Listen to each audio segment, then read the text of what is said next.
ওম নমো ভগবতে বাসুদেবায়। জয় শ্রীকৃষ্ণ। রাধে রাধে। ভৈমী একাদশী বা জয়া একাদশী 8ই ফেব্রুয়ারি 2025 শনিবার দিন। মাঘ মাসের শুক্লপক্ষের একাদশী হচ্ছে ভৈমী বা জয়া একাদশী। আপনাদেরকে পালন করতে হবে শনিবার দিন, অবশ্যই মনে রাখবেন। বছরে যে 24টি একাদশী ব্রত রয়েছে তার মধ্যে একটা শ্রেষ্ঠ এবং অন্যতম একাদশী ব্রত হচ্ছে এই মাঘ মাসের ভৈমী একাদশী, যা অত্যন্ত গুরুত্বপূর্ণ এবং মাহাত্ম্যপূর্ণ অন্য সকল একাদশী ব্রতের থেকে। এতটাই গুরুত্বপূর্ণ এবং পবিত্রতম এই ভৈমী একাদশী। এই ভৈমী একাদশীতে ভুল করেও আপনারা খাবেন না এই 3টি খাবার। যদি আপনি গ্রহণ করে থাকেন তাহলে সংসারে চরম দারিদ্রতা ও অমঙ্গলের ছায়া নেমে আসবে।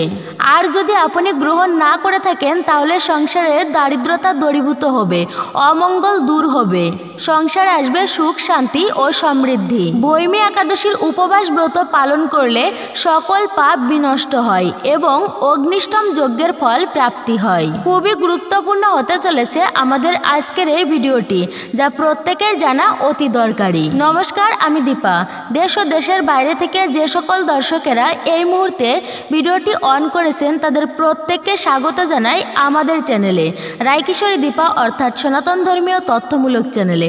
আমি সর্বদা চেষ্টা করি সনাতন ধর্মের এরকমই সকল গুরুত্বপূর্ণ বিষয়গুলো আপনাদের সামনে উপস্থাপন করতে।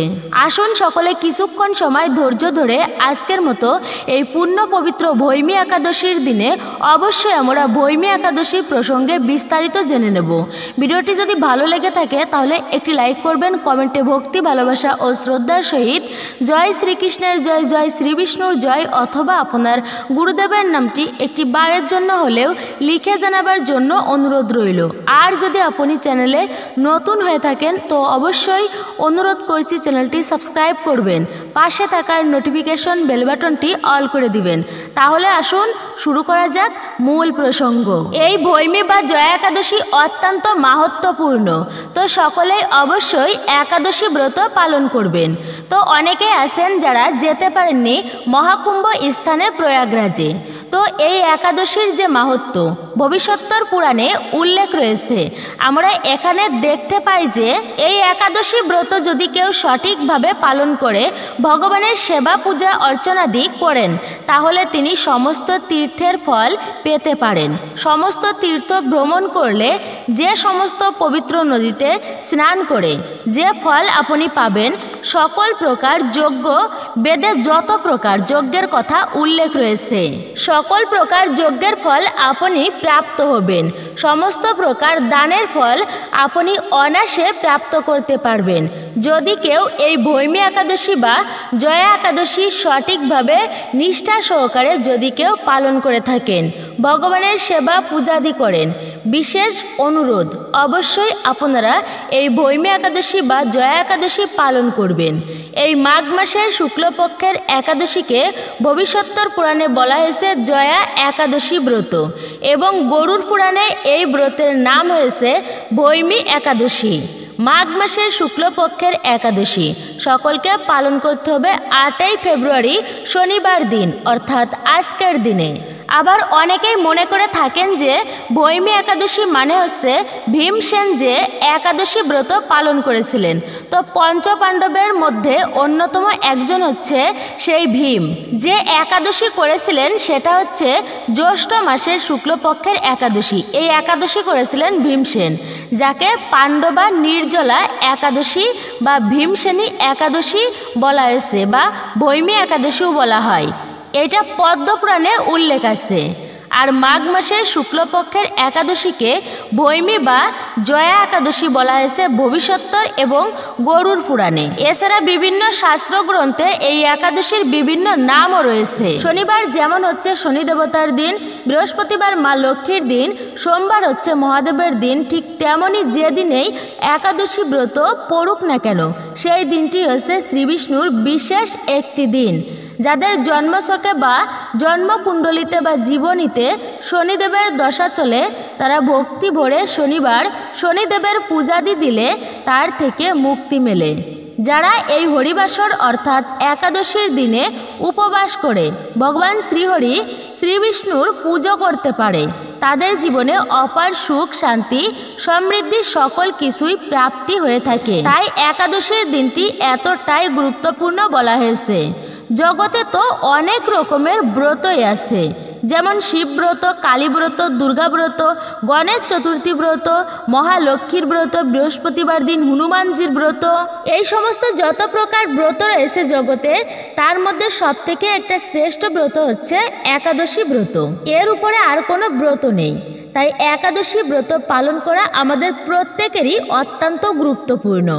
বছরে যে 24টি একাদশী ব্রতের মধ্যে একটা শ্রেষ্ঠ অন্যতম ব্রত হচ্ছে এই ভৈমী বা জয়া একাদশী ব্রত। আচ্ছা, এই ব্রতটি পালন করলে আমরা কি ফল প্রাপ্ত করতে পারি? তো প্রথমত হচ্ছে সর্বপ্রকার ইচ্ছা পূরণ হয়।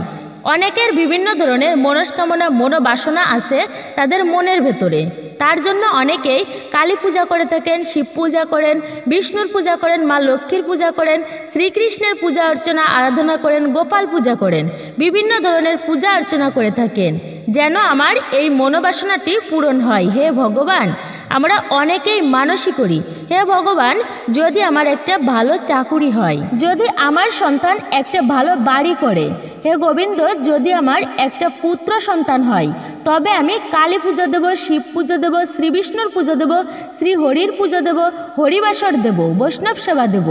এমন ধরনের অনেক মনস্কামনা থাকে যা এমন যাদের মনোবাসনা রয়েছে সেই সমস্ত মনস্কামনা মনোবাসনা পর্যন্ত পূরণ করে এই ভৈমী একাদশী ব্রত পালন করলে।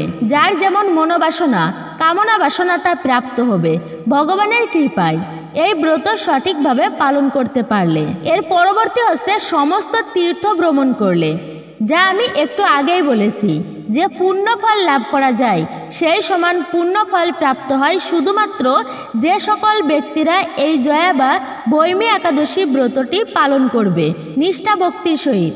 তারা সমস্ত তীর্থ ভ্রমণের ফল অথবা স্নানের ফল লাভ করতে পারবে। এই পৃথিবীতে 33 কোটি তীর্থ বিদ্যমান আছে, এত সমস্ত তীর্থ রয়েছে। মনে রাখবেন, তীর্থযাত্রা অত্যন্তই কিন্তু শুভ। জীবনে একবারের জন্য হলেও অবশ্যই আমাদের উচিত তীর্থ ভ্রমণ করা বা তীর্থযাত্রা করা, কেননা তীর্থ ভ্রমণে পাপ বিনাশ হয়। বলা হয়েছে বাড়িতে যদি কেউ কোনো পাপ কার্য করেন, তীর্থে গেলে বা ভ্রমণ করলে সেই পাপ বিনাশ হয়ে যায়। তাই তীর্থ ভ্রমণ করা অত্যন্তই শুভ।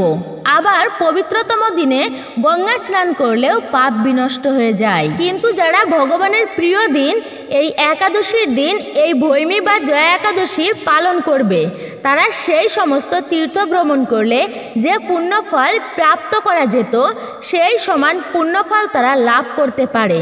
এই কারণেই এই একাদশী ব্রত বছরের 24টি একাদশী ব্রতের মধ্যে একটা বিশেষ মাহাত্ম্য এবং গুরুত্বপূর্ণ বলা হয়েছে, অন্যতম বলা হয়েছে এই ভৈমী একাদশী ব্রতকে।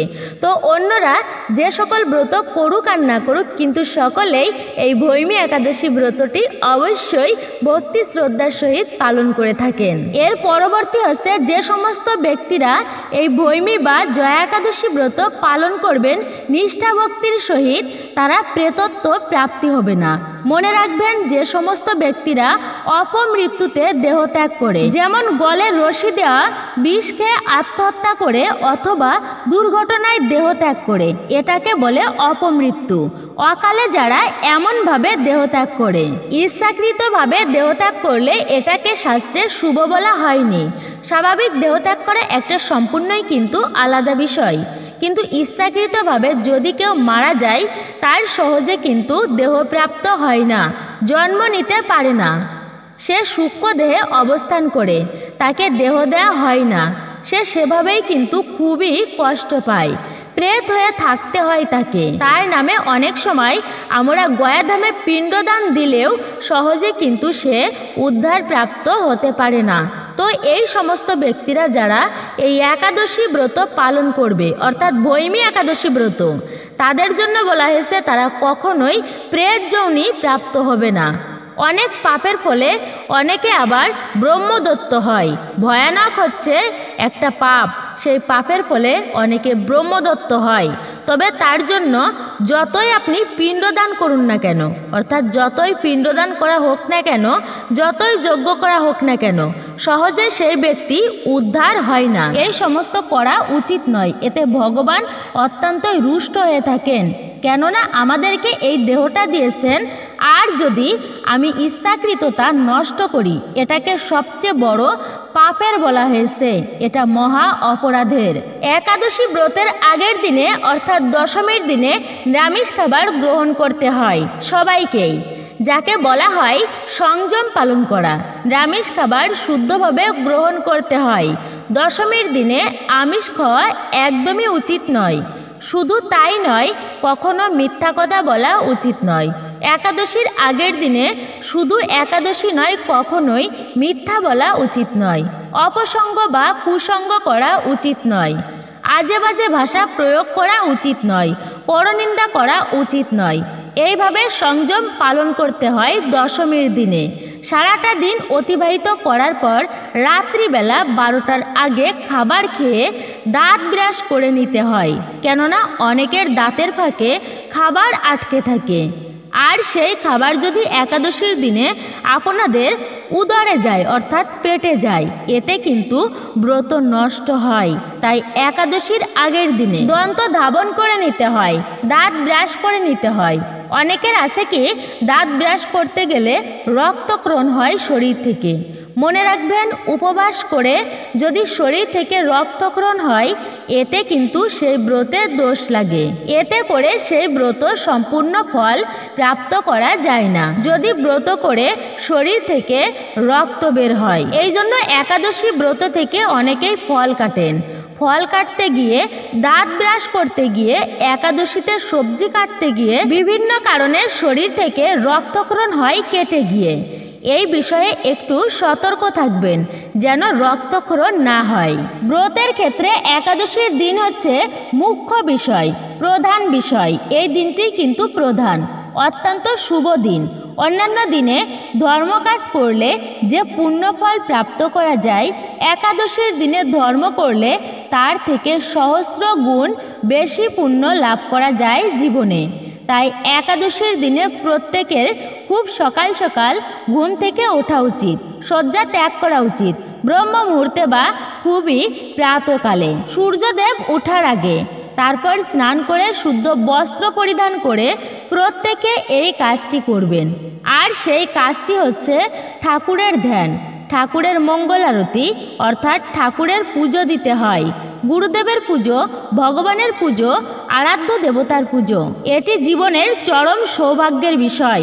অনেকেই ঠাকুর পুজোতে আলসেমি অর্থাৎ অলসতা করেন। মনে রাখবেন, অলসতা করা উচিত নয়। খুবই সকাল সকাল অল্প সময় করে হলেও ঠাকুর পুজো দিতে হয়।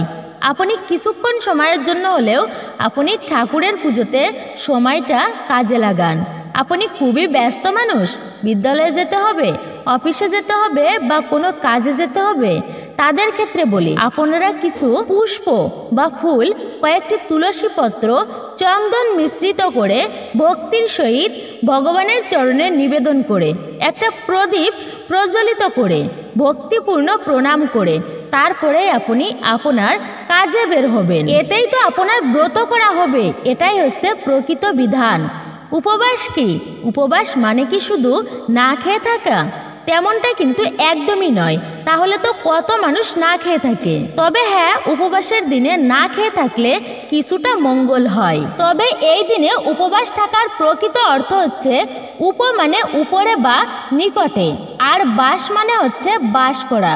উপবাস মানে হচ্ছে ভগবানের সন্নিকটে বাস করা, ভগবানের অতি কাছাকাছি বাস করা।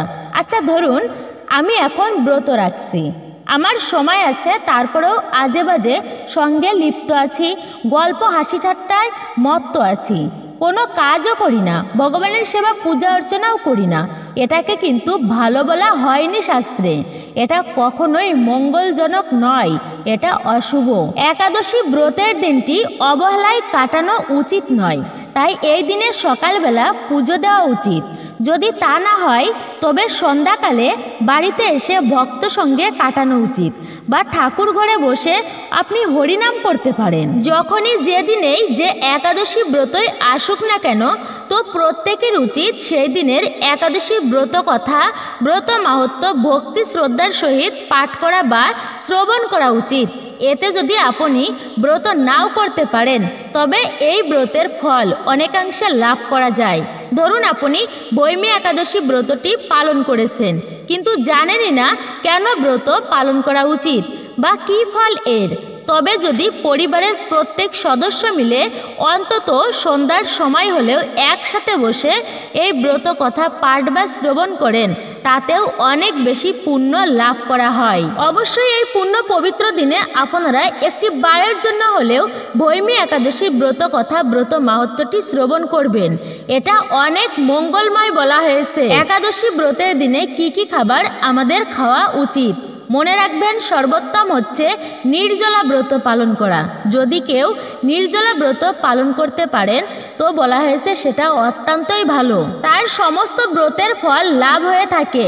কিন্তু অনেকেই আছেন পুরোপুরি নির্জলা ব্রত থাকতে পারেন না। সেই ক্ষেত্রে আপনাদেরকে বলবো, ফলমূলাদি আপনারা খেতে পারেন। ফলমূলাদি খেয়ে আপনি সুন্দরভাবে ব্রতটি পালন করতে পারবেন। তবে আমি কিন্তু নিজে সম্পূর্ণই নির্জলা ব্রত পালন করি। নির্জলা মানে হচ্ছে জল ফোঁটা পর্যন্ত গ্রহণ করা যাবে না। তবে আপনারা না পারলে ফল গ্রহণ করে ব্রত সম্পূর্ণ করবেন। ফল সর্বদাই অত্যন্ত পূর্ণ ও পবিত্র। আর ফল আহার করেও যদি আপনাদেরকে ব্রত রাখতে কষ্ট হয়ে যায়, তবে আপনারা সাবু রান্না করে খেতে পারেন বা সাবু ভিজিয়েও খেতে পারেন। এই একাদশীতে সবজি রন্ধন করেও আপনি খেতে পারেন। এ সমস্ত সবজি রন্ধন করে খেতে পারবেন। সব সবজি রন্ধন করে তো খাওয়া যাবে না, যেমন মিষ্টি আলু, কাজু বাদাম, পেঁপে, কাঁচকলা, মিষ্টি কুমড়া, চাল কুমড়া, টমেটো, ফুলকপি, বাঁধাকপি, পটল, এগুলো সবজি হিসাবে রন্ধন করে ঠাকুরকে ভোগ নিবেদন করে তারপরে আপনি তা প্রসাদী হিসেবে গ্রহণ করতে পারবেন, অর্থাৎ খেতে পারবেন। এটা অত্যন্তই মঙ্গলময়। তবে মনে রাখবেন, সেই সবজি রন্ধনের সময় ভুলেও কখনো যেই জিনিস দেওয়া যাবে না, সেটা হচ্ছে সরিষার তেল, তিল তেল। কেননা আপনি একাদশী ব্রত করেন কিংবা না করেন, ভুলক্রমে কখনো পঞ্চরবিশস্য গ্রহণ করা উচিত নয়। এতে আপনি পাপ না করেও সমস্ত পাপের ভাগী হতে হয় আপনাকে। এই পঞ্চরবিশস্য নিয়ে শাস্ত্রে সুন্দর একটি কাহিনী আছে। এক সময় জৈমিনী ঋষি তার গুরুদেব মহর্ষি ব্যাসদেবকে একাদশীর উৎপত্তি সম্পর্কে জিজ্ঞাসা করেছিলেন। মহর্ষি ব্যাসদেব তখন বলেছিলেন, সৃষ্টির প্রারম্ভে পরমেশ্বর ভগবান এই জড় সংসারে স্থবর জঙ্গম সৃষ্টি করেছিলেন। মর্তলোকবাসী মানুষদের শাসনের জন্য একটি পাপ পুরুষ নির্মাণ করেছিলেন। সেই পাপ পুরুষের অঙ্গগুলি বিভিন্ন পাপ দিয়ে নির্মিত হয়েছিল। পাপ পুরুষের মাথাটি ব্রহ্মহত্যা পাপ দিয়ে, চক্ষু দুইটি মদ্যপান, মুখ স্বর্ণ অপহরণ, দুই কর্ণ গুরুপত্নী গমন, দুই নাসিকা স্ত্রী হত্যা, দুই বাস গোহত্যা পাপ, গ্রীবা ধন অপহরণ, গলদেশ ভ্রূণ হত্যা, বক্ষ পরস্ত্রী গমন, উদর আত্মীয় স্বজন বধ, নাভি শরণাগত বধ, কোমর আত্মশ্লাঘা, দুই উরু গুরুনিন্দা, শিশুকন্যা বিক্রি, মলদার গুপ্ত কথা প্রকাশ, দুই পা পিতৃহত্যা, শরীরের রোম সমস্ত উপপাতক। এভাবে বিভিন্ন সমস্ত পাপ দ্বারা একটা ভয়ঙ্কর পাপ পুরুষ নির্মিত হয়েছিল। এরপর একদিন গরুরের পিঠে চড়ে ভগবান শ্রীবিষ্ণু চললেন যমালয়ের মন্দিরে, অর্থাৎ যমরাজের মন্দিরে। ভগবানকে যমরাজ উপযুক্ত স্বর্ণ সিংহাসনে বসিয়ে পাদ্য অর্ঘ্য ইত্যাদি দিয়ে যথাবিধি তার পূজা করলেন। পরে যমরাজের সঙ্গে কথোপকথনকালে ভগবান শুনতে পেলেন দক্ষিণ দিক থেকে অসংখ্য জীবের আর্তক্রন্দন ধ্বনি। প্রশ্ন করলেন, এ আর্তক্রন্দন কেন? যমরাজ বললেন, হে প্রভু, মর্তের পাপী মানুষেরা নিজ কর্মদোষে নরক যন্ত্রণা ভোগ করছে। সেই যাতনার আর্ত চিৎকার আপনি শুনতে পাচ্ছেন। যন্ত্রণা কাতর পাপাচারী জীবদের দর্শন করে করুণাময় ভগবান তিনি চিন্তা করলেন, আমি সমস্ত প্রজা সৃষ্টি করেছি, আমার সামনে ওরা কর্মদোষে দুষ্ট হয়ে নরক যন্ত্রণা ভোগ করছে, এখন আমি এদের সদ্গতির ব্যবস্থা করব। ভগবান শ্রীহরি সেই পাপাচারীদের সামনে একাদশী তিথিরূপে এক দেবী মূর্তিতে প্রকাশিত হলেন। সেই পাপীদের একাদশী ব্রত আচরণ করালেন। একাদশী ব্রতের ফলে তারা সর্বপাপ মুক্ত হয়ে তৎক্ষণাৎ বৈকুণ্ঠ ধামে গমন করল। কিছুদিন পরে ভগবানের সৃষ্ট পাপ পুরুষ এসে শ্রীহরির কাছে করজোড়ে কাতর প্রার্থনা জানাতে লাগলো, হে ভগবান, আমি আপনার প্রজা, আমাকে যারা আশ্রয় করে থাকে তাদের কর্ম অনুযায়ী তাদের দুঃখ দান করাই আমার কাজ ছিল, কিন্তু সম্প্রতি একাদশীর প্রভাবে আমি কিছুই করতে পারছি না, বরং ক্ষয়প্রাপ্ত হচ্ছি, কেননা একাদশী ব্রতের ফলে প্রায় সব পাপীরা বৈকুণ্ঠের বাসিন্দা হয়ে যাচ্ছে। হে ভগবান, এখন আমার কি হবে? আমি কাকে আশ্রয় করে থাকব? সবাই যদি বৈকুণ্ঠে চলে যায় তবে এই মর্ত জগতের কি হবে? আপনি বা কার সঙ্গে এই মর্ত ক্রিয়া করবেন? পাপ পুরুষ প্রার্থনা করতে লাগলো, হে ভগবান, যদি আপনার এই সৃষ্ট বিশ্বে ক্রিয়া করবার ইচ্ছা থাকে তবে আমার দুঃখ দূর করুন, একাদশী ভয় থেকে আমাকে রক্ষা করুন। হে প্রভু, আমি একমাত্র একাদশীর ভয়ে ভীত হয়ে পলায়ন করছি। মানুষ, পশু পাখি, কীটপতঙ্গ, জল স্থল, বন প্রান্তর, পর্বত, সমুদ্র, নদী, বৃক্ষ, স্বর্গ, মর্ত, পাতাল, সর্ব জায়গায় আশ্রয় নেওয়ার চেষ্টা করেছি আমি, কিন্তু একাদশীর প্রভাবে কোথাও নির্ভয় স্থান পাচ্ছি না দেখে শেষ পর্যন্ত আপনার শরণাপন্ন হয়েছি। হে ভগবান, এখন দেখছি আপনার সৃষ্ট অনন্ত কোটি ব্রহ্মাণ্ডের মধ্যে একাদশী প্রাধান্য লাভ করেছে, সেই জন্য আমি কোথাও আশ্রয় পেতে পারছি না। হে প্রভু, আপনি আমাকে রক্ষা করুন, আপনি কৃপা করে আমাকে একটি নির্ভয় স্থান প্রদান করুন। পাপ পুরুষের প্রার্থনা শুনে ভগবান শ্রীহরি বললেন, হে পাপ পুরুষ, তুমি দুঃখ করো না। যখন একাদশী এই ত্রিভুবনে মানে এই জগৎকে পবিত্র করতে আবির্ভূত হবে, তখন তুমি অন্ন ও রবিশস্যের মধ্যে আশ্রয় গ্রহণ করবে, তাহলে আমার মূর্তি একাদশী তোমাকে বধ করতে পারবে না। তুমি অন্ন তথা রবিশস্যের মাঝে বিরাজ করবে। যারা একাদশী ব্রতের বিধান না মানবে তারা তোমাকে গ্রহণ করবে। এই কথা শোনার পর পাপ পুরুষ তো মহা খুশি হয়ে ফিরে আসেন। অতঃপর শ্রী ব্যাসদেব বললেন, হে জৈমিনী, শ্রীহরির প্রকাশ এই একাদশীর সমস্ত সুকর্মের মধ্যে একটা শ্রেষ্ঠ এবং সমস্ত ব্রতের মধ্যে উত্তম ব্রত হচ্ছে এই একাদশী মহাব্রত। তবে ভবিষ্যত্তর পুরাণে বলা হয়েছে, পূর্বে সত্যযুগে মূর নামে এক দানব ছিল। অদ্ভুত আকৃতি বিশিষ্ট সেই দানবের স্বভাব ছিল অত্যন্ত কোপন। সে দেবতাদেরও ভীতপ্রদ ছিল। যুদ্ধে দেবতাদের এমনকি স্বর্গরাজ ইন্দ্রকে পর্যন্ত পরাজিত করে স্বর্গ থেকে বিতাড়িত করেছিল। এইভাবে দেবতারা পৃথিবীতে বিচরণ করতে বাধ্য হয়েছিল। তখন দেবতাগণ মহাদেবের কাছে গিয়ে নিজেদের সমস্ত দুঃখের কথা সবিস্তারে বর্ণনা করেছিলেন। শুনে মহাদেব বললেন, হে দেবরাজ, যেখানে শরণাগত বৎসল জগন্নাথ গুরুধ্বজ বিরাজ করছে তোমরা সেখানে যাও।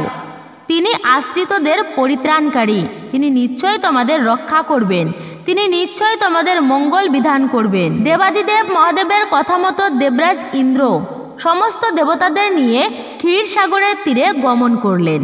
জলে শায়িত শ্রীবিষ্ণুকে দর্শন করে দেবতারা হাত জোড় করে তার স্তব করতে লাগলেন। স্তুতির মাধ্যমে নিজ নিজ দৈন্য ও দুঃখের কথা তারা ভগবানকে জানালেন। ভগবান নারায়ণ বললেন, হে ইন্দ্র, সেই মূর দানব কীরকম, সে কেমন শক্তিশালী তা আমাকে বলো। ইন্দ্র বললেন, হে ভগবান, প্রাচীনকালে ব্রহ্মবংশে তালজঙ্ঘা নামে এক অতি পরাক্রমী অসুর ছিল। তারই পুত্র হচ্ছে এই শক্তিশালী বলশালী মূর। ভীষণ উৎকট ও দেবতাদেরও ভয় উৎপাদনকারী এই মূঢ়। সে চন্দ্রাবতী নামে এক পুরীতে বাস করে। স্বর্গ থেকে আমাদের বিতাড়িত করে তার স্বজাতি কাউকে রাজা, কাউকে অন্যান্য দিকপাল রূপে তিনি প্রতিষ্ঠিত করেছেন। এখন সে দেবলোকে সম্পূর্ণ অধিকার করেছে। তার প্রবল প্রতাপে আজ আমরা পৃথিবীতে বিচরণ করছি। দেবরাজ ইন্দ্রের কথা শুনে ভগবান দেবদ্রোহীদের প্রতি অত্যন্তই ক্রোধান্বিত হলেন। তিনি দেবতাদের সঙ্গে চন্দ্রাবতী পুরীতে গেলেন।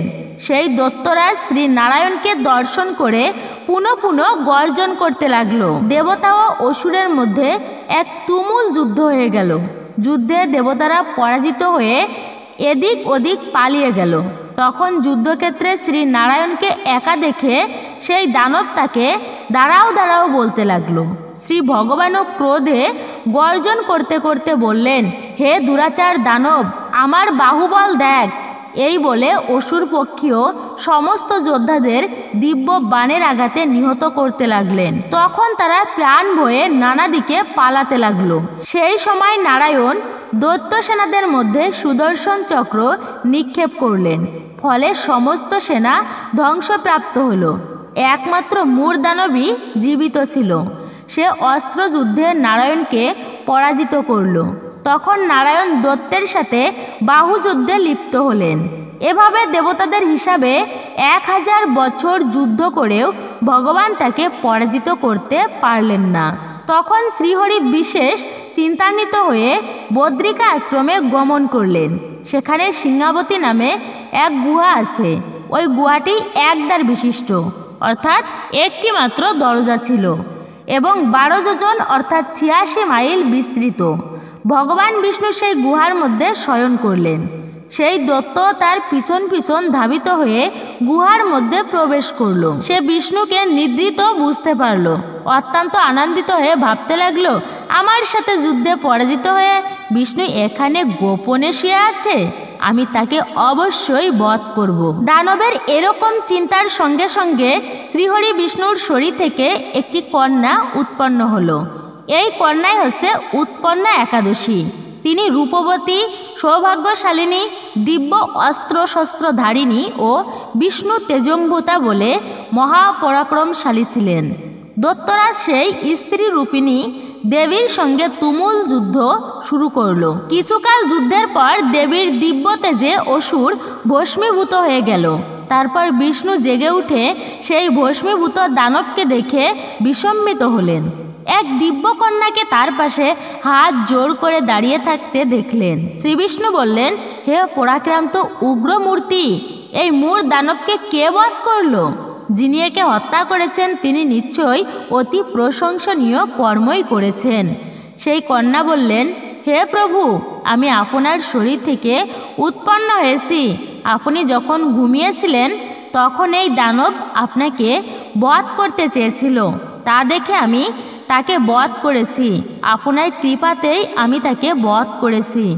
একথা শুনে ভগবান বললেন, আমার পরাশক্তি তুমি একাদশীতে উৎপন্ন হয়েছ, তাই তোমার নাম হবে একাদশী। আমি এই ত্রিলোকে দেবতা ও ঋষিদের অনেক বর প্রদান করেছি। হে ভদ্রে, তুমিও তোমার মন মতো বর প্রার্থনা করো, আমি তোমাকে তা প্রদান করব। একাদশী দেবী বললেন, হে দেবেশ, ত্রিভুবনের সর্বত্র আপনার কৃপায় সর্ববিঘ্ন নাশিনী ও সর্বদায়িনী রূপে যেন পরম পূজ্য হতে পারি, এই বিধান করুন। আপনার প্রতি ভক্তিবশত যারা শ্রদ্ধা সহকারে আমার ব্রত উপবাস করবে তাদের সর্বসিদ্ধি লাভ হবে, এই বর প্রদান করুন। শ্রীবিষ্ণু বললেন, হে কল্যাণী, তবে তাই হোক। উৎপন্না নামে পরিচিত তোমার ব্রত পালনকারীর সমস্ত ইচ্ছা পূর্ণ হবে। তুমি তাদের সকল মনোবাসনা পূর্ণ করবে, এতে কোনো সন্দেহ নেই। তোমাকে আমার শক্তি বলে মনে করি, তাই তোমার ব্রত পালনকারী সকলে আমারই পূজা করবে। এর ফলে তারা মুক্তি লাভ করবে। তুমি হরিপ্রিয়া নামে জগতে প্রসিদ্ধ হবে। তুমি ব্রত পালনকারীর শত্রু বিনাশ, পরম গতি দান এবং সর্বসিদ্ধি প্রদান করতে সমর্থ হবে।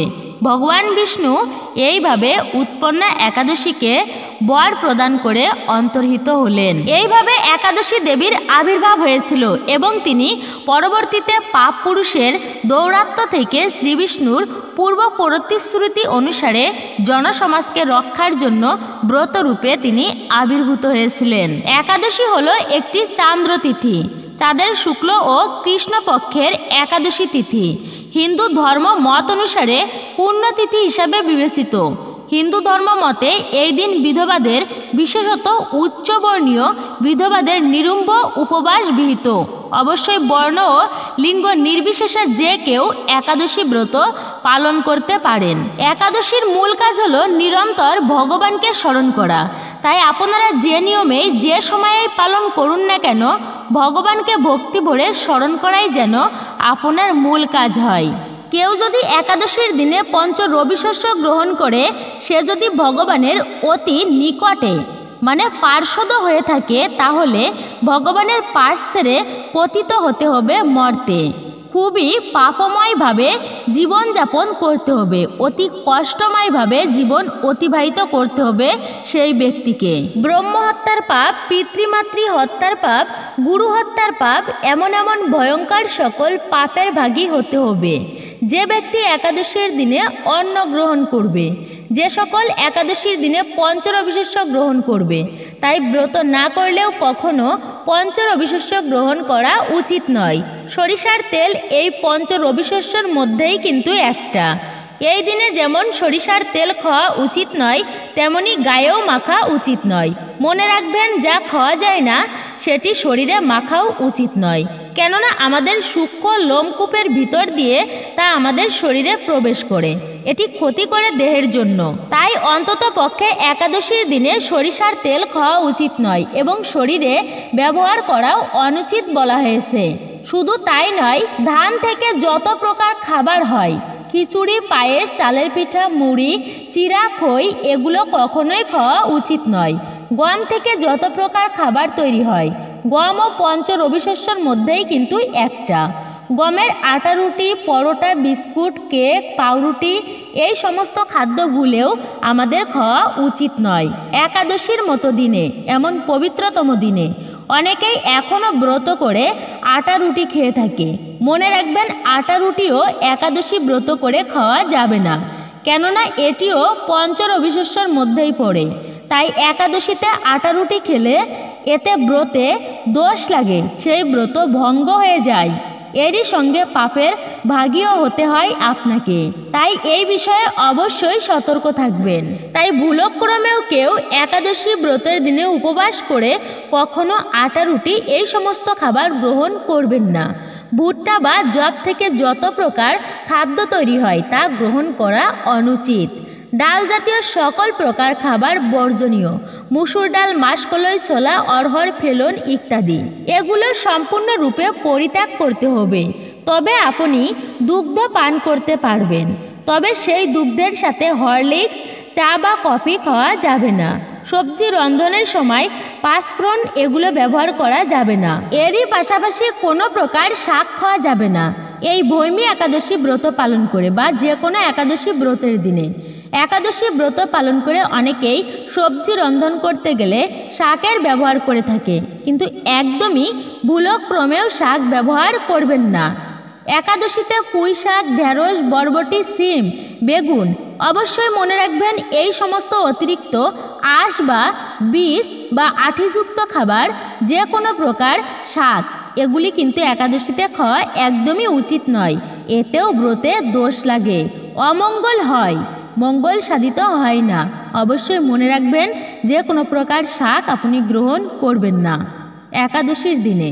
8 থেকে 80 বছর বয়সের যে কেউ একাদশী ব্রত পালন করতে পারবেন। অনেকেই একাদশী ব্রত পালন করে চা, কফি, বিস্কুট, সিগারেট, বিড়ি, পান এগুলো আহার করে থাকে। এগুলো কিন্তু সম্পূর্ণই অনুচিত। একাদশীর দিনে যে কাজগুলো ভুলক্রমেও করা উচিত নয়, তার মধ্যে হচ্ছে প্রথমত নেশাজাতীয় দ্রব্য গ্রহণ করা উচিত নয়। ব্রত রেখে যদি নেশা করা হয় তবে তার কি মাহাত্ম্য থাকলো বলুন তো? অনেকেই আবার বলে থাকেন চা খাওয়া যায়, চা তো নিরামিষ, এটা পঞ্চরবিশস্যের মধ্যেও পড়ে না, তবে চা খাওয়া কেন যাবে না? এক্ষেত্রেও চা ও কফি পান করা যাবে না। মনে রাখবেন, যা থেকে নেশা তৈরি হয়, চা কফিও নেশার মধ্যেই একটি। অনেকেই আছেন চা ছাড়া একদিনও পার করতে পারেন না। পান, বিড়ি, সিগারেট এগুলো কখনোই একাদশীর মতো পূর্ণ পবিত্র শুভ দিনে কখনোই চা, পান, কফি, বিড়ি, সিগারেট, মদ এগুলি গ্রহণ করা উচিত নয়, অনুচিত বলা হয়েছে শাস্ত্রে। একাদশীর দিনে ভগবানকে অন্নভোগ দেওয়া যাবে, তবে ভগবান বিষ্ণুকে অন্নভোগ দিয়ে সেই ভোগটি সেদিন গ্রহণ করা যাবে না। তা যদি বিষ্ণুর প্রসাদও হয়ে থাকে একাদশীর দিনে গ্রহণ করা উচিত নয়। আপনি তার পরের দিন অর্থাৎ দ্বাদশীর দিনে সেই প্রসাদ রেখে আপনি গ্রহণ করতে পারেন, মানে খেতে পারেন।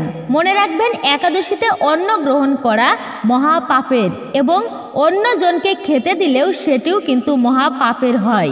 এই দিনে আপনি ব্রত করেন কিংবা না করেন, ক্ষৌরকর্ম করা উচিত নয়। সকল প্রকার ক্ষৌরকর্ম নিষিদ্ধ।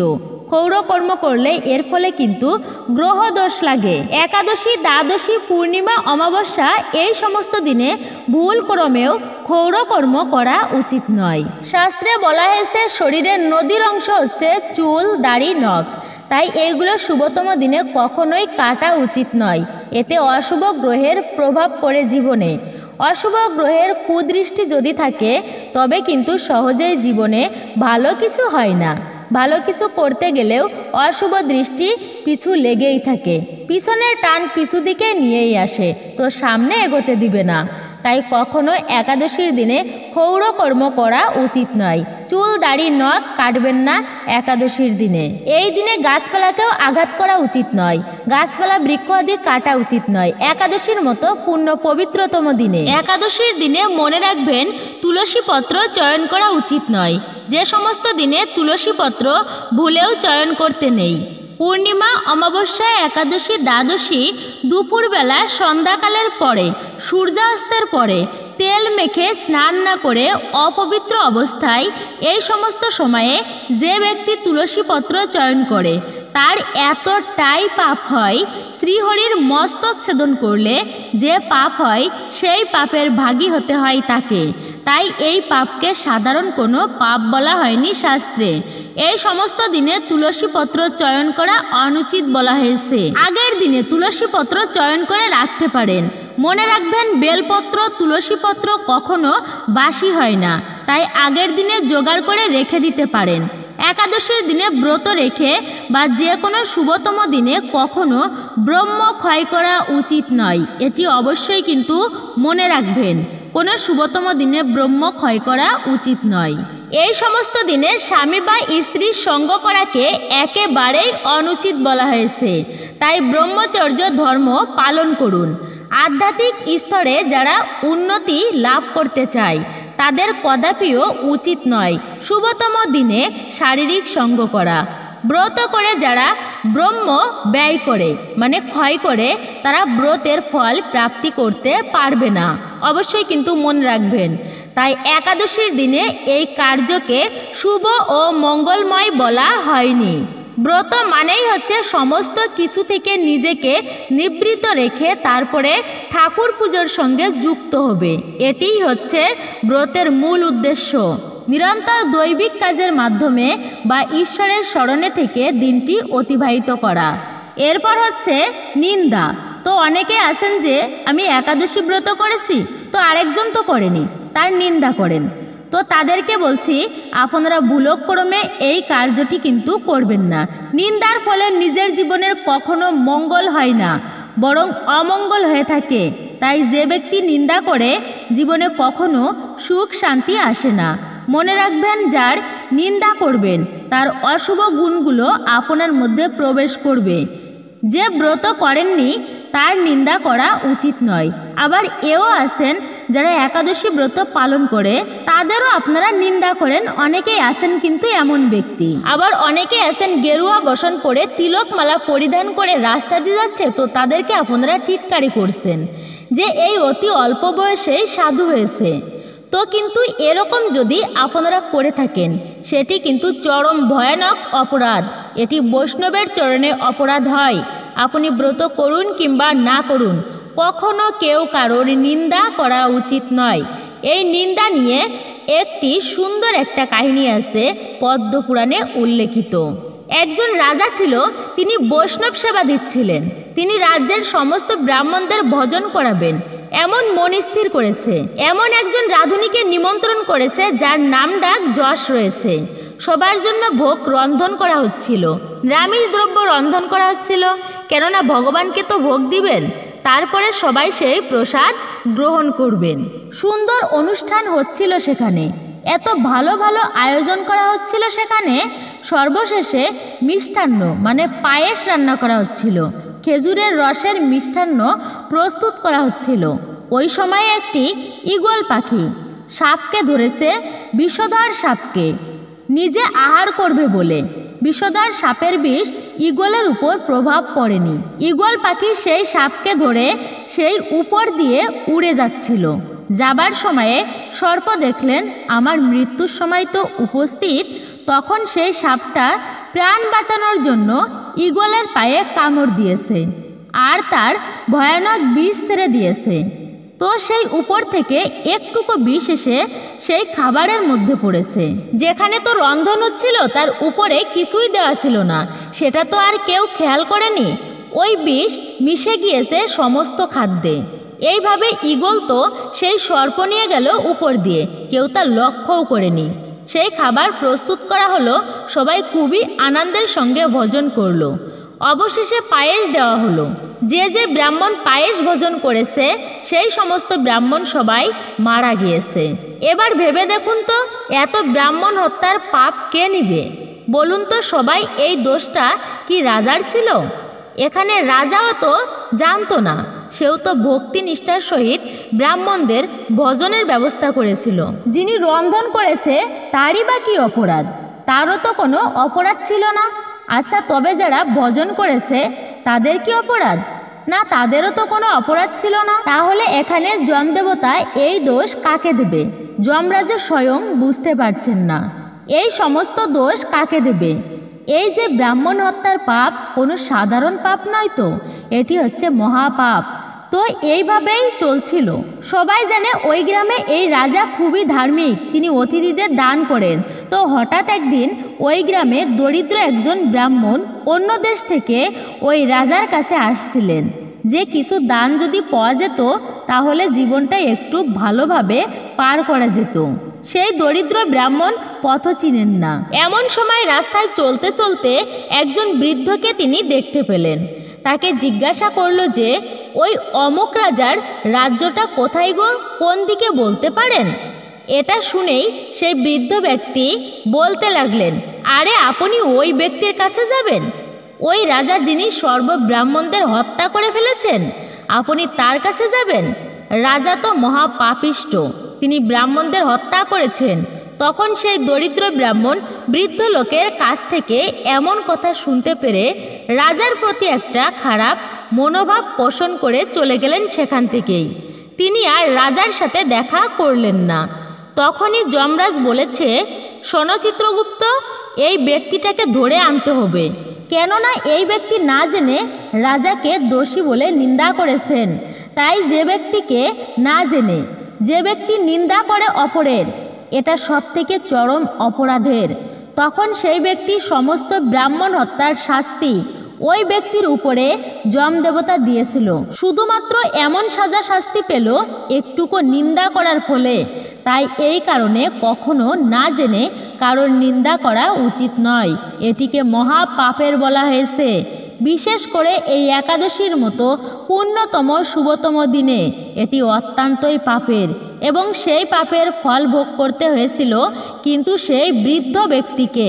তাই কদাপিও নিন্দা ভালো নয় এবং শুভ বলা হয়নি। স্বয়ং যমরাজ তাদের দূতদের বলছেন, হে দূতগণ, তোমরা শুনে রাখো, যেই ব্যক্তি একাদশী ব্রত পালন করবে তাদেরকে তোমরা দূর থেকে প্রণাম করে চলে আসবে।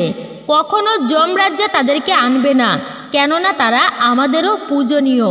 যারা একাদশী ব্রত পালন করে ভগবান তাদের পুরস্কৃত করবেন, তারা কখনো নরকে যায় না, সমস্ত পাপ তাদের বিনষ্ট হয়ে যায়। তাই একাদশী ব্রত পালন করার ফলে এই কারণে একাদশী ব্রতকে এতটাই প্রাধান্য দেওয়া হয়েছে, বিশেষ করে এই ভৈমী একাদশী ব্রতকে। আসুন এবার আমরা জেনে নিই এই 2025 সালে ভৈমী একাদশীর সময়সূচিটা। 2025 সালে ভৈমী বা জয়া একাদশী এই তিথি শুরু হচ্ছে 7ই ফেব্রুয়ারি শুক্রবার রাত্রি 10:57 থেকে। এই তিথি থাকবে 8ই ফেব্রুয়ারি শনিবার রাত্রি 9:20 পর্যন্ত। এই সময়টুকুর মধ্যে এই পবিত্র ভৈমী একাদশী তিথিটি থাকবে। আপনাদেরকে উদয়া তিথি অনুসারে সকলকে এই একাদশী ব্রত পালন করতে হবে 8ই ফেব্রুয়ারি 2025 শনিবার দিন, অর্থাৎ আজকের দিনে।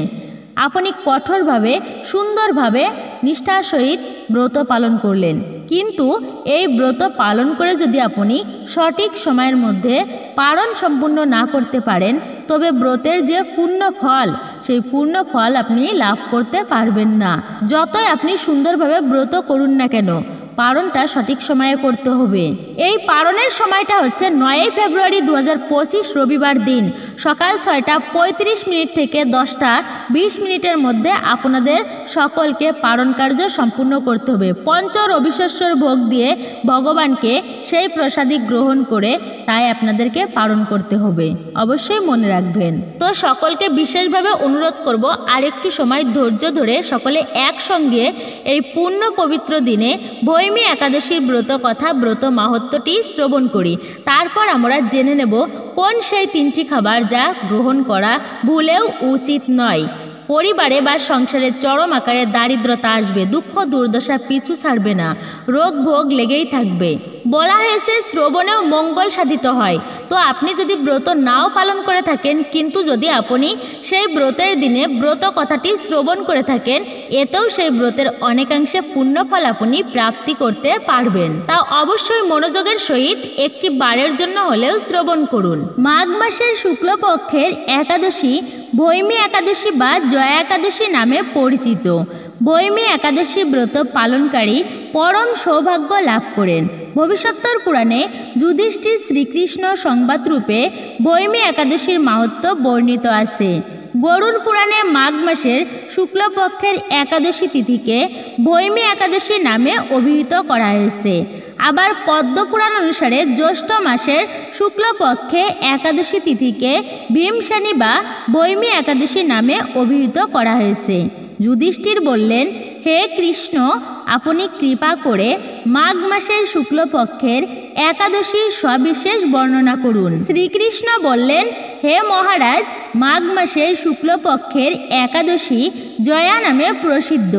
এই তিথি সর্বপাপ বিনাশিনী, সর্বশ্রেষ্ঠা, পবিত্রা, সর্বকাম ও মুক্তি প্রদায়িনী। এই ব্রতের ফলে মানুষ কখনো প্রেতত্ব প্রাপ্তি হয় না। এই একাদশীর নিম্নরূপ উপাখ্যান শোনা যায়।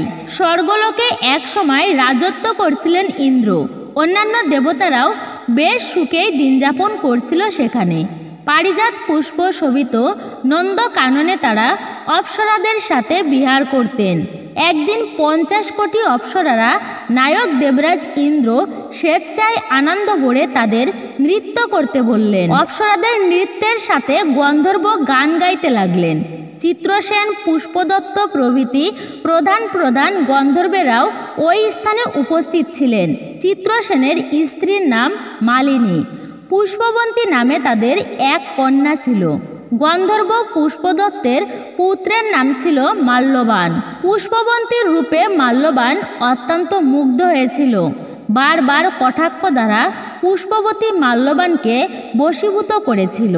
পুষ্পবতী ও মাল্যবান দুজনেই নৃত্যগীতের সেই সভায় উপস্থিত ছিল, কিন্তু তারা উভয়েই একে অপরের প্রতি আকৃষ্ট থাকায় পরস্পরের প্রতি কেবল দৃষ্টিবদ্ধ অবস্থায় দাঁড়িয়ে থাকল। ফলে তাদের মন বিভ্রান্ত হচ্ছিল। স্বাভাবিকভাবেই গানের ক্রম বিপর্যয় ঘটল। দেবরাজ ইন্দ্র বুঝতে পারল পুষ্পবতী ও মাল্যবান পরস্পরের প্রতি কামাসক্ত হয়ে পড়েছে। তখন ক্রোধবশে ইন্দ্র তাদের অভিশাপ দিলেন, রে মূঢ়, তোমরা দুজনেই আমার আজ্ঞা লঙ্ঘন করেছ। তোমাদের ধিক, এই মুহূর্তে তোমরা পিশাচ যোনি লাভ করে মর্তলোকে নিজ দুষ্কর্মের ফল ভোগ করবে। ইন্দ্রের অভিশাপে তারা দুজন মর্তলোকে এসে দুঃখিত মনে হিমালয় পর্বতে বিচরণ করতে লাগলো। পিশাচত্ব প্রাপ্ত হয় তারা অত্যন্ত দুঃখ ভোগ করতে লাগলো। হিমালয়ের প্রচণ্ড শীতে কাতর হয়ে নিজেদের পূর্ব পরিচয় বিস্মৃত হলো। এইভাবে অতি কষ্টে সেখানে দিন যাপন করতে লাগলো। একদিন পিশাচ নিজ পত্নী পিশাচীকে বলল, বিন্দুমাত্র পাপ না করেও নরক যন্ত্রণার মতো পিশাচত্ব লাভ করেছি, সুতরাং আজ থেকে আর কখনো কোনো পাপ কর্মই করব না। এই মনোবাসনা নিয়ে তারা হিমালয় পর্বতে মৃতপ্রায় বসবাস করতে লাগলো। মাল্যবান ও পুষ্পবতীর পূর্বের কোনো পূর্ণবশত সেই সময় মাঘ মাসের শুক্লপক্ষীয় জয়া একাদশী তিথি উপস্থিত হলো। তারা উভয়েই একটি অশ্বত্থ গাছের তলে অনাহারে নির্জলা অবস্থায় দিনাতিপাত করছিল। শীতের মারাত্মক প্রকোপে অনিদ্রায় তাদের রাত্রি অতিবাহিত হলো। পরদিন সূর্যোদয়ের মাধ্যমে দ্বাদশী তিথি উপস্থিত হলো। নিজের অজান্তেই তারা জয়া একাদশীর দিন অনাহার ও রাত্রি জাগায় তাদের একাদশী ব্রত পালন করা হলো। জয়া একাদশী ব্রত পালনের ফলে ভগবান বিষ্ণুর কৃপায় তাদের পিশাচত্ব দূর হলো। মাল্যবান ও পুষ্পবতী দুজনেই পূর্বের রূপ ফিরে পেয়ে স্বর্গে ফিরে গেলেন। দেবরাজ ইন্দ্র তাদের দুজনকে দেখে বিস্মিত হলেন এবং জিজ্ঞাসা করলেন, কিভাবে তোমাদের পিশাচত্ব দূর হলো? আমার অভিশাপ থেকে কে তোমাদের মুক্ত করলো? তখন মাল্যবান বললেন, হে প্রভু, ভগবান বিষ্ণুর কৃপায় জয়া একাদশী ব্রতে পূর্ণ প্রভাবে আমাদের পিশাচত্ব দূর হয়েছে। সব শুনে দেবরাজ বললেন, হে মাল্যবান, তোমরা আবার অমৃত পান করো। আর যারা একাদশী ব্রত পালন করবে এবং যারা কৃষ্ণ ভক্তি পরায়ণ তারা আমাদেরও পূজ্য বলে জানবে। এই ইন্দ্রলোকে তুমি পুষ্পবতীর সাথে সুখে শান্তিতে বাস করো। হে মহারাজ, এই জয়া একাদশী ব্রত ব্রহ্ম হত্যাজনিত পাপকেও বিনাশ করে। এই ব্রত পালনে সমস্ত প্রকার দানের ফল লাভ হয়। সকল যজ্ঞ ও তীর্থের পুণ্যফল এই একাদশীর প্রভাবে আপনা হতেই লাভ হয়। অবশেষে মহানন্দে অনন্তকাল বৈকুণ্ঠ বাস হয়। এই জয়া একাদশী ব্রতকথা পাঠ ও শ্রবণে অগ্নিষ্টম যজ্ঞের ফল পাওয়া যায়। তো সকলেই বুঝতে পারছেন এই জয়া বা ভৈমী একাদশী ব্রত পালনের ফলে আমরা কী ফল প্রাপ্ত করতে পারি। তা অবশ্যই আপনি নিজেও ব্রত পালন করুন এবং অন্যকেও উৎসাহিত করুন, তারাও যেন এই জয়া বা ভৈমী একাদশী নিষ্ঠা সহিত পালন করে থাকে এবং অন্যান্য একাদশী ব্রত যেন পালন করে। তো অবশ্যই একাদশী ব্রতের দিনে ভগবানের পুজো করুন, তাতে একটি প্রদীপও নিবেদন করলে খুবই ভালো হবে, তিনি অত্যন্ত প্রসন্ন হবেন। এতেই এই একাদশী ব্রতের পূর্ণ ফল লাভ করা যায়। এই জন্য দামোদর মাসে প্রদীপ নিবেদনের সর্বশ্রেষ্ঠ বেশি করে বলা হয়েছে প্রদীপ নিবেদনের কথা। তাই এই একাদশীর দিনে সকলেই চেষ্টা করবেন ব্রত করতে এবং একটা প্রদীপ ব্রত কথা, ব্রত মাহাত্ম্য বা গ্রন্থ কথা শ্রবণ করার শেষে একটা প্রদীপ ঠাকুরের উদ্দেশ্যে প্রজ্বলিত করে রাখতে। মনে রাখবেন, একাদশীর দিনটি ভগবান শ্রীকৃষ্ণের অত্যন্তই প্রিয়। তাই একাদশী ব্রতের দিনে আরাধ্য দেবতার কৃপা লাভের জন্য সর্বোত্তম উপায় হচ্ছে মন্ত্র জপ করা। কলিযুগের যুগধর্ম হরে কৃষ্ণ মহামন্ত্র প্রত্যেকের জপ করা উচিত। আর অন্য দিনে জপ করেন কিংবা না করেন, বিশেষ করে এই শুভতম দিনে প্রত্যেককে বলবো আপনারা ভক্তি ভরে 108 বার একমালা হলেও এই পুণ্য দিনে একাদশী ব্রতের মতো পুণ্য দিনে অবশ্যই জপ করবেন। শুদ্ধ মনে ডাকবেন ভগবান শ্রীহরিকে। শুদ্ধ আসনে বসে একভাবে ধ্যানরত অবস্থায় ঠাকুরকে নিষ্ঠা মনে আকুল প্রাণে স্মরণ করবেন। এতে বিশ্বাস করেন ভগবানের কৃপা একটুকু হলেও আপনি অবশ্যই লাভ করতে পারবেন এই পুণ্য এবং শুভতম দিনে। একাদশীর দিনে এই কাজটি সকলে অবশ্যই করবেন। হরে কৃষ্ণ মহামন্ত্র জপ করবেন।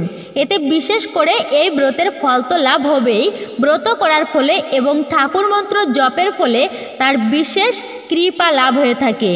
এরপরে তুলসী দান। মনে রাখবেন, ভগবানকে মণিমুক্তাদি দান করলে তিনি যতটা প্রসন্ন হন তার থেকেও বেশি সন্তুষ্ট হন যদি কোনো ব্যক্তি বা ভক্ত একটা তুলসী পত্র ভগবান শ্রীহরির চরণে নিবেদন করতে পারেন। তাই অবশ্যই এই দিনে বা এই ব্রতের দিনে তুলসী দান করাও অত্যন্ত শুভ। বিশেষ করে এই মাঘ মাসের শুক্লপক্ষের একাদশী অর্থাৎ ভৈমী একাদশী খুবই পূর্ণ, আর মাঘ মাস তো অত্যন্তই পূর্ণ। এই ভৈমী বা জয়া একাদশীর দিনে ভুল করেও খাবেন না এই খাবারগুলি। শুধু একাদশী নয়, সমস্ত প্রকার উপবাসে পঞ্চ রবিশস্য সম্পূর্ণভাবেই নিষিদ্ধ। একাদশীতে 5 ধরনের শস্য জাতীয় খাবার খাওয়া একেবারেই নিষিদ্ধ। তো শস্য কি? বৈদিক শাস্ত্রে শস্য হলো যাদের ফল মানে ফলের শাঁসালো অংশ ও বীজকে আলাদা করা যায় না, যেমন হচ্ছে চাল, ডাল, ভুট্টা, গম, সরিষা, এগুলি হচ্ছে শস্য। তো এগুলি থেকে উৎপন্ন যত প্রকার খাদ্য যদি আপনি এর থেকে একটুও গ্রহণ করে থাকেন তো আপনার একাদশী ব্রতটি সম্পূর্ণরূপেই ভঙ্গ হয়ে যাবে। এতে ব্রতে দোষ লাগে, অমঙ্গল হয় সেই পরিবারের সংসারে এবং জীবনে। এবং শুভতম দিনগুলোতে ভুল করেও আমিষ জাতীয় খাবার গ্রহণ করবেন না। আমিষ জাতীয় খাবার বাড়িতে রন্ধন করাও উচিত নয়। আপনি নিজেও অন্ন গ্রহণ করবেন না এবং কাউকে এই শুভতম দিনে অর্থাৎ একাদশীর দিনে অন্ন ভোজন করাবেন না। এতে তার সমস্ত অশুভ গুণগুলি আপনার মধ্যে প্রবেশ করবে, অবশ্যই আপনি পাপের ভাগী হবেন। এবং বিশেষ বিশেষ যে ধাম অপরাধ রয়েছে সেই ধাম অপরাধেরও ভাগী হতে হবে আপনাকে। একাদশীর দিনে বিশেষ করে পোড়া জাতীয় খাবার গ্রহণ করবেন না। টক বা তেতো জাতীয় খাবার একদমই ভুলেও গ্রহণ করবেন না। নিম পাতা, চিরতা, উচ্ছে এগুলি খাওয়া যাবে না। পুঁই শাক, মাসকলাই ডাল, সিম, বরবটি একেবারেই নিষিদ্ধ। একাদশীর দিনে প্যাকেটজাত খেজুরও গ্রহণ করা যাবে না। একাদশীতে বিশেষ করে শ্যামা চাউলকে নিষিদ্ধ করা হয়েছে। একাদশীতে শ্যামা চাউলের খিচুড়ি রন্ধন করে তা গ্রহণ করবেন না। একাদশীতে সমস্ত প্রকার শাককেও নিষিদ্ধ করা হয়েছে। অনেকেই সবজি রন্ধনের সময় তার ভিতরে শাকেরও ব্যবহার করে থাকেন, তো কখনোই একাদশীতে সবজির মধ্যে শাকের প্রবেশ করবেন না। অর্থাৎ একাদশীতে সকল প্রকার শাক বর্জনীয়। পুঁই শাক, লাল শাক এগুলি একদমই বর্জনীয়। তো একাদশীতে ঢেঁড়স খাবেন না, সিম, বরবটি একদমই গ্রহণ করবেন না একাদশীর দিনে। রাজসিক এবং তামসিক সকল প্রকার খাদ্যকে বর্জন করা হয়েছে এই ভৈমী একাদশী বা শুভতম দিনগুলিতে। তাই ভুল করেও আপনারা রাজসিক বা তামসিক জাতীয় খাবার মাছ, মাংস, ডিম, পেঁয়াজ, রসুন, মদ, গাঁজা, বিড়ি, সিগারেট এগুলি ভুলেও গ্রহণ করবেন না। চা, পান, কফি এগুলি খাবেন না। সম্পূর্ণরূপে আপনারা পরিত্যাগ করবেন। একাদশীতে নির্জলা উপবাস রাখতে অসমর্থবান ব্যক্তি চাইলে অনুকল্প প্রসাদ পেয়ে একাদশী ব্রত করতে পারেন। একাদশীর দিনে সামর্থ্য অনুসারে ব্রত করে বেশি বেশি কৃষ্ণ ভাবনাময় থাকার মাধ্যমে আমরা নিজেদের জীবনকে ধন্যী করতে পারি। বেদে বলা হয়েছে যিনি ভগবানের প্রীতার্থে উপবাস ব্রত করেন তিনি নিশ্চয়ই জ্ঞানী। একাদশী শুক্লপক্ষ আর কৃষ্ণপক্ষ যেটাতেই হোক না কেন সব একাদশীতে ভেদ জ্ঞান অবশ্যই বর্জনীয়। উভয় একাদশী হচ্ছে একই। শিব পার্বতীকে বললেন একাদশীতে উপবাস অবশ্যই কর্তব্য, এই বিষয়ে সংশয় নেই। একাদশীর দিনে পিতামাতার মৃত তিথি উপস্থিত হলেও দ্বাদশীতে তার শ্রাদ্ধ করবে, কদাচিৎ উপবাস দিনে করবে না। কেননা একাদশীতে অন্ন গ্রহণ নিন্দনীয়। দেব ও পিতৃগণ নিন্দাতন্য ভজন করেন না।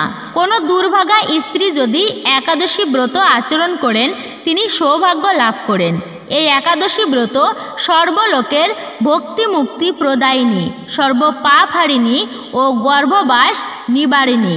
পুত্র, পত্নী ও স্বজনবর্গের সহিত ভক্তিযুক্ত হয়ে উভয় পক্ষের একাদশীতে উপবাস করা অবশ্যই কর্তব্য। ভগবান শ্রীকৃষ্ণের আরাধনা করার জন্য অম্বরীশ মহারাজ তারই মতো গুণবতী স্ত্রী সহ 1 বৎসর কাল যাবৎ একাদশী এবং দ্বাদশী ব্রত পালন করেছিলেন। দেবশর্মার শিষ্য চন্দ্রের পত্নী গুণবতী আজীবন অর্থাৎ বিবাহের পূর্বে ও পরে সর্বদাই একাদশী ব্রত ও কার্তিক মাস ব্রত করেছিলেন, যার পুণ্য প্রভাবে তিনি মৃত্যুর পর বিষ্ণুলোকে গমন করেন এবং পরজন্মে সত্যভামা হয়ে কৃষ্ণপত্নী হওয়ার সৌভাগ্য লাভ করেছিলেন দেবী সত্যভামা। শ্রীকৃষ্ণ সত্যভামাকে বললেন, চন্দ্রের পত্নী গুণবতী জন্ম হইতে মরণ পর্যন্ত একাদশী ব্রত ও কার্তিক মাস ব্রত এই দুই ব্রত সমক্ষ রূপে আচরণ করেছিলেন। নারদ বলিলেন, যোগ্য সীতা গোপীগণ রাধার মুখে একাদশী মাহাত্ম্য শুনে কৃষ্ণ প্রাপ্তির জন্য যথাবিধি একাদশী ব্রত করেন। তাদের একাদশী ব্রতর ফলে স্বয়ং গোপ বালক হরি প্রসন্ন হয়ে অগ্রহায়ণ মাসে পূর্ণিমায় তাদের সহিত রাস নৃত্য করেছিলেন। একাদশীতে ভজন অপেক্ষা পাপ কার্য কিন্তু আর নাই। ব্রহ্মহত্যা প্রভৃতি সমস্ত পাপ একাদশীর দিনে অন্ন আদি রবিশস্যের মধ্যে আশ্রয় করে থাকে। ব্রহ্ম আদি 4 বর্ণ, ব্রহ্মচারী প্রভৃতি 4ই আশ্রম ও সকল স্ত্রীলোক একাদশী ব্রত পরায়ণ হইলে দিব্যগতি লাভ করে। একাদশী ব্রত না করিলে পাপের ভাগী হতে হয়। সধবা নারীরা একাদশীর উপবাস করিয়া রাত্রিকালে জলমাত্র পান করিবে। গৃহস্থ ব্যক্তি একাদশীতে উপবাস করিয়া দেবকী নন্দন কৃষ্ণকে ধূপ দীপাদি দ্বারা পূজা অবশ্যই করিবে। তবে নির্জলা ব্রত থাকতে পারলে সেটা একদমই শুভ এবং সর্বোত্তম বলা হয়েছে। তো অবশ্যই আপনাদেরকে বলবো, যে কোনোভাবেই হোক না কেন আপনারা একাদশী ব্রতটি পালন করবেন সুন্দরভাবে, কঠোরভাবে। এই ছিল আমাদের আজকের একাদশী ব্রত প্রসঙ্গে ভিডিওটি কেমন লাগলো তা কমেন্ট করে অবশ্যই নিজের মতামত জানাবেন। ভালো লেগে থাকলে একটি লাইক করবেন, কমেন্টে ভক্তি, ভালোবাসা ও শ্রদ্ধার সহিত জয় শ্রীকৃষ্ণের জয়, জয় শ্রী বিষ্ণুর জয় অথবা আপনার আরাধ্যের নামটি একটি বারের জন্য হলেও লিখে জানাবার জন্য অনুরোধ রইল। আর যদি আপনি আমাদের চ্যানেলের নতুন দর্শক হয়ে থাকেন তবে বিশেষভাবে অনুরোধ করব চ্যানেলটি সাবস্ক্রাইব করবেন, পাশে থাকার নোটিফিকেশন বেল বাটনটি অল করে দিবেন। সকলে ভালো থাকুন, সুস্থ থাকুন, পরম করুণাময় ঈশ্বরের অশেষ কৃপায়। জয় শ্রীকৃষ্ণ, রাধে রাধে।